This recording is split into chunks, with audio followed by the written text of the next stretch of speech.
अभी हम मौजूद हैं दिल्ली माइनॉरिटी कमीशन के ऑफिस में। हमारे साथ चेयरमैन जाकिर खान साहब मौजूद हैं। उनसे ही बात करेंगे कि मौजूदा जो दौर चल रहा है उसके अंदर और जो माइनॉरिटीज़ के लिए कमीशन किस तरह के कामों को अंजाम दे रहा है। जी। दिल्ली माइनॉरिटी कमीशन के अंदर जो है माननीय मुख्यमंत्री श्री अरविंद केजरीवाल जी का स्पष्ट रूप से आदेश है कि जो अक़लियतों के लिए आप कितना काम कर सकते हैं। उन्होंने ये 22 साल के अंदर पहली मर्तबा है कि आप 2022 के अंदर जो कमीशन का फ़ंड था 2 करोड़ 30 लाख रुपए में एक्स्ट्रा मिला है। माननीय मुख्यमंत्री जी से हमने एक प्रस्ताव रखा था कि अक़लियतों के लिए हमें कुछ कार्यक्रम चलाने, जैसे कि ब्यूटिशियन के कोर्स हैं, सिलाई के केंद्र खोलने हों, 9वीं 10वीं कक्षा के लिए, 11वीं 12वीं कक्षा के विद्यार्थियों के लिए हम किस तरीके से फ्री ट्यूशन सेंटर खोल सकें और स्किल डेवलपमेंट के कुछ सेंटर खोलने हैं। तो उसके लिए हमें फ़ंड की ज़रूरत थी। पिछला जो कमीशन को फ़ंड मिलता था वो ज़्यादा नहीं था। तो माननीय मुख्यमंत्री श्री अरविंद केजरीवाल जी ने कोई भी एक क्षण गवाए। उन्होंने कहा कि आपको कितनी ज़रूरत है, तो हमने तकरीबन 2 करोड़ रुपये का लक्ष्य था कि इस साल हम खर्च कर सकते हैं 2000 यूँ कहिए कि 22 के अंदर, 22-23 में। तो आपने 1 मिनट नहीं लगाया और हमें 2 करोड़ 30 लाख रुपए, 2 करोड़ मांगे 2 करोड़ 30 दे दिए। और उन्होंने कहा कि आप अक़लियतों के लिए और उनको आगे बढ़ाने के लिए, मुख्य धारा से जोड़ने के लिए जितनी फ़ंड की ज़रूरत पड़े हम आपको देने के लिए तैयार हैं। तो मैं धन्यवाद करना चाहता हूं उनका कि आपने अक़लियतों को, दर्द को समझा। मुस्लिम, सिख, ईसाई, बुद्धिस्ट, जैन, पारसी, उनके बच्चों के हित के लिए और उसके समाज के हित के लिए जो आपने हमें फ़ंड दिया है, उसके लिए मैं धन्यवाद करना चेयरमैन चाहता साहब, बहुत अच्छी बात आपने कही कि जो फंड है वो आपने जो है जस्ट उसको बढ़ा दिया, डबल कर दिया एक तरीके से देखा जाए तो। उस फंड का जो इस्तेमाल है वो आप किस तरह से कर रहे हैं और अक़लियत के लिए वो कैसे उसका यूज़ करेंगे। देखिए, जैसे हमें अब ये फ़ंड मिला है, उस फंड के मिलने के बाद में हमने एक डोर टू डोर कैंपेन चालू करा है। घर घर जाके हम सर्वे करा रहे हैं कि किसके बच्चे प्राइवेट स्कूलों में पढ़ते हैं। जो बताते हैं कि हमारे बच्चे प्राइवेट स्कूल में पढ़ रहे हैं, तो उसके लिए हमारे वो जो NGOs हैं वो लोगों को बताते हैं कि फ्री फीस वापसी योजना, उसका लाभ उठाइए, लोन मिलता है उसका लाभ उठाइए। और घर घर हम पर्चे भी बंटवा रहे हैं जो हमारी स्कीम्स की हैं। इस तरीके से हमने अभी एक कैनोपी बनाई है, जो एक कैंप लगाएंगे। उसके अंदर लिखा हुआ है कि दिल्ली अल्पसंख्यक आयोग सहायता केंद्र।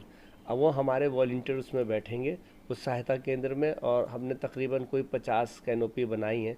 तो जहाँ जहाँ माइनॉरिटी डोमिनेटेड एरिया होंगे, जहाँ पे अक़लियतों का क्षेत्र में ज़्यादा पॉपुलेशन होगी, जनसंख्या होगी, वहाँ पे हमारे वॉलंटियर बैठेंगे हर वार्ड में। यूँ सोचिए, अगर मान लीजिए कि सीलमपुर विधानसभा में 4 वार्ड है, 4 कैनोपी लगाएंगे। जहाँ जहाँ पे भी जिस तरीके से ओखला है, जामा मस्जिद है, मटिया महल है, बल्ली मारान है, रंजीत नगर है, जनकपुरी एरिया है, इस तरीके से हम वहाँ पे लगाएंगे। तो ये सोच लीजिए कि 20 जगह भी हम लगाते हैं तो 20 सहायता केंद्र हमारे पूरी दिल्ली के अंदर काम करेंगे। बहुत एक अच्छी बात वक्त चेयरमैन साहब आपने कही सहायता केंद्र की, लेकिन आपने यहाँ जब आपने ज्वाइन किया था उसके 5-6 महीने बाद ही आपने यहाँ किया हेल्प डेस्क की स्टार्ट करी थी। खुद जो है दिल्ली सरकार के जो मंत्री हैं वो यहाँ पहुँचे थे, लेकिन लोगों में इस बात को लेकर शिकायत है कि वो जब भी यहाँ पहुँचते हैं ना ही वहाँ कोई अवेलेबल होता, ना ही क्या, आखिर क्या वजह रही कि वो जो है टाइमली शुरू नहीं हो पाया। नहीं, हेल्प डेस्क जिस दिन से खुला उस दिन से लगातार हमारा काम कर रहा है, मगर यहाँ पे कोई, मैं बड़ा अफसोस के साथ कहना चाहता हूँ कि कोई आता ही नहीं है। आप हमारे यहाँ अभी हेल्प डेस्क में चाहिए तो मैं तकरीबन कोई 6 बजे तक हमारे सारे जो उसमें हेल्प डेस्क में काम करने वाले, हमारे 5 कंप्यूटर लगे हैं, 5 व्यक्ति वहाँ पे बैठे रहते हैं आपकी सहायता के लिए। अगर आपको फ़ीस वापसी का फॉर्म भरवाना, आप यहाँ आइए। इनकम सर्टिफिकेट का अगर फॉर्म भरवाना है तब यहाँ पे आइए।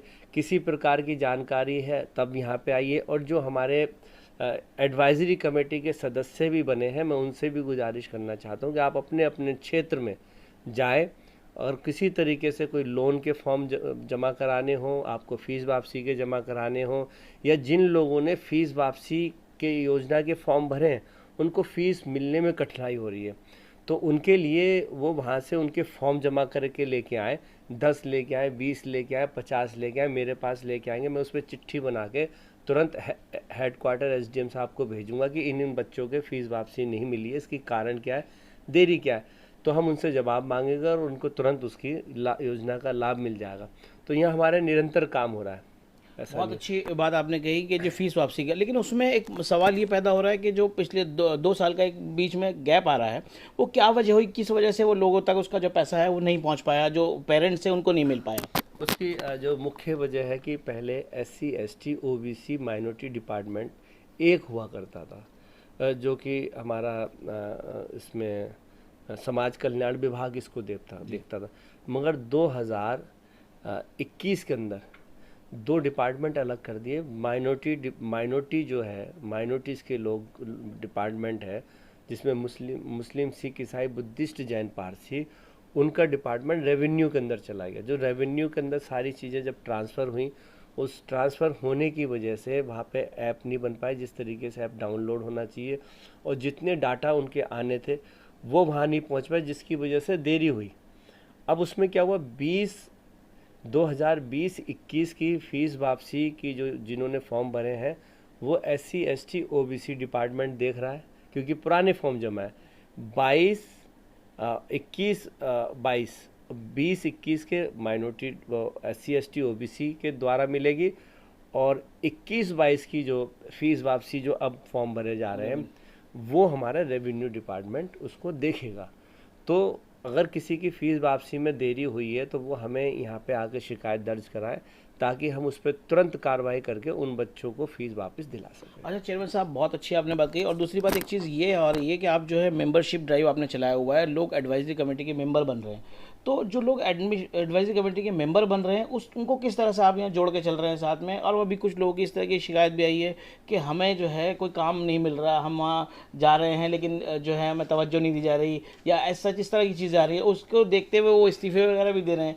अब ये क्या चीज़ है पूरी सारी? देखिए, अभी पिछले दिनों आपने देखा होगा कि कोरोना की वजह से आप कोई घर से बाहर नहीं निकले, किसी तरीके से हम प्रोग्राम नहीं कर पाए, हम क्षेत्र में नहीं जा पाए, हम क्षेत्रों के अंदर मीटिंग्स नहीं कर पाए, क्योंकि गाइडलाइन थी कि आप शादी ब्याह भी नहीं हो पा रही थी कि आप शादी ब्याह में 50 लोग इकट्ठे होंगे और कहीं पे 10 लोग इकट्ठे होंगे, कभी जनाजा जा रहा वो कोई उसके साथ 20 लोग बाग भी नहीं जा पाएंगे। तो इस तरह की जो दुश्वारियाँ थी, तो कमीशन की जो क्षेत्र में कार्रवाई करने की जो तरीक़ा था वो थोड़ा धीमा पड़ा, जिसकी वजह से जो हमारे एडवाइज़री के मेंबर्स हैं, हमने उनसे कई दफ़े वो एडवाइज़री मेंबर्स ने हमारी मीटिंग्स भी कराई है और खूब बड़ी तादाद में कराई है। मगर हमारे कुछ एडवाइज़री मेंबर्स हैं जो बने तो हैं, मगर उसके बाद में वो हमसे संपर्क नहीं कर पाते, तो जिस वजह से उनको ये लगता है कि हम नहीं पूछ पा रहे हैं। तो मैं उन एडवाइज़री कमेटी मेंबर्स से भी कहूँगा कि आप समय समय पर कमीशन में आके जानकारी हासिल कर सकें, और जिनको ये लगता है कि उनको नहीं हम संपर्क कर पाए, वो मेरे से फ़ोन पे संपर्क कर लें, और मैं भी उनके क्षेत्र में जाकर जागरूकता कार्यक्रम भी करना चाहूँगा। और वो क्षेत्र में मुझे कहीं पे भी मीटिंग कराना चाहते तो मैं मीटिंग करने के लिए भी तैयार हूँ। तो आने जाने से सारी चीज़ें बनती हैं, मगर हमने अब ये जब कोरोना का सारी चीज़ें अब ख़त्म हो गई हैं, तो अभी हम एक एडवाइज़री कमेटी के जितने भी हमारे मेंबर बने हों उनको सबको हम एक जगह इकट्ठा करके एक दूसरों को जानकारी दे के हम एक ट्रेनिंग कैंप स्टार्ट कर रहे हैं, जिसके अंदर हम सारे लोगों को बुला के एक पूरी तरीके से कमीशन के क्या क्या कार्य हैं और किस किस तर्ज पे हमें काम करना चाहिए, कौन कौन सी जो स्कीम है, योजनाएं हैं जनता के लिए, वो सरकार जो चला रही है, उन योजनाओं को हम कैसे तक पहुंचाएं, ये मैं अभी पिछले 15 दिन के अंदर अंदर हम ये इस ट्रेनिंग कैंप। अभी जो है केंद्र सरकार एक अग्निपथ जो ये अग्निवीर योजना है वो लेके आई है, उसको लेकर बड़ा विरोध प्रदर्शन हो रहा है और कुछ सरकारें भी इसका विरोध कर रही है कि यार ये क्या चीज़ हो गई है, मतलब शॉर्ट टर्म सेना के अंदर कम से कम शॉर्ट टर्म नहीं चाहिए। तो ऐसे में जो लोग विरोध कर रहे हैं, जो युवा विरोध कर रहे हैं, उनको किस तरह का मैसेज आपको लगता है, आप इसको स्कीम को कैसे देखते हैं? ये योजना केंद्र सरकार ने सेना द्वारा लेके आए हैं।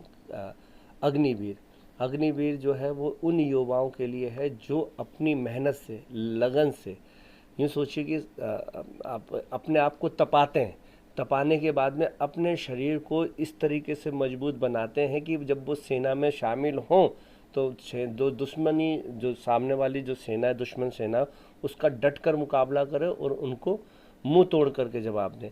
तो एक हर युवा की जब वो सेना में जाता है उसकी एक इच्छा होती है कि वो अपना जीवन सेना के लिए समर्पित कर दे।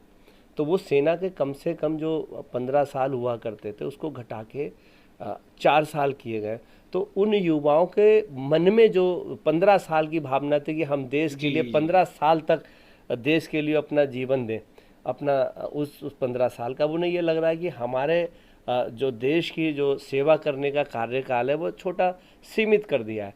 ये उनकी अपनी भावना है, देश के प्रति एक अपनी लगन है कि वो देश को अपने आप को समर्पित करना चाहते हैं। उनको लगता है कि मैं जो देश की जो हमें सेवा करनी है, जो बॉर्डर पे अपनी सेवा करनी है, सीमाओं की सुरक्षा करनी है, वो 4 साल कम है। ये उनकी भावना है देश के लिए। मगर मैं ये उनसे कहना चाहूँगा सभी युवाओं से कि आप अग्निवीर हैं, अपने आप को अग्नि से तप कर एक देश के लिए, एक यूँ कहिए कि देश के लिए प्राण न्यौछावर करने वाले सोने के आप युवा बन गए, जिसका कोई मूल्य नहीं है, अमूल्य बन गए। मगर कोई हिंसा का रास्ता अपनाकर अपनी बात को मनवाना ये जायज़ नहीं है। कोई सरकारी संपत्ति को नुकसान पहुंचाए, कोई तोड़ फोड़ करे या किसी को मारे पीटे, ये जायज़ नहीं। ये गांधी का देश है। हमें जो आज़ादी मिली है वो हिंसा को त्याग कर अहिंसावादी से मिली है, मतलब कहीं ना कहीं सरकार को भी चाहिए थोड़ा सा इसमें जो है एक बीच का रास्ता निकाले, बैठे बातचीत करें इनसे। ये सरकार का जब कोई भी धरना प्रदर्शन विरोध होता है, शांतिपूर्ण तरीके से जब विरोध होता है, सरकार सुनती है और शांति का ही एक रास्ता है जिससे आप अपनी बात को मनवा सकते हैं। आप किसी तरीके से यूँ कहिए कि दंगा फसाद करके आप अपनी बात हल नहीं निकलता, कोई हल नहीं है उससे। मतलब ये सोचिए कि एक ऐसा रास्ता सा बनता है कि आपको शांत करें या आपकी बात को सुने। तो समय जो है, कुछ समय जो जब हिंसा होती है तो उसको शांत करने पे ही महीने बीत जाते हैं। तो मतलब कहीं ना कहीं युवाओं का जो जोश है, संयम से रहे, शांतिपूर्ण तरीके से अपनी बात को रखें। सरकार आपकी बात सुनेगी, जो भी अच्छा रास्ता होगा, देश के हित में होगा, वो रास्ता अपनाएंगे। शुक्रिया। ये थे जाकिर खान साहब जो बता रहे थे, और उन्होंने हर मुद्दे पर जो है खुल के बात करी, हर मुद्दे पे बेबाकी से अपनी बात रखी, अपनी बात कही, और साथ के साथ लोगों को ये आमंत्रण भी दिया कि जो लोग बाहर से बैठ के विरोध कर रहे हैं वो कम से कम आए कमीशन में, आने के बाद जो है अपनी बात को रखें, और अगर उनकी बात फिर भी नहीं होती है तो उसके लिए वो जिम्मेदार है। लेकिन कहीं ना कहीं वो अक़लियत के लिए जो दिल्ली सरकार ने योजनाएँ स्टार्ट की हुई हैं वो उनको उसका लाभ पहुँचा के ही रहेंगे। Gulzar Ahmad, news world for you, Delhi.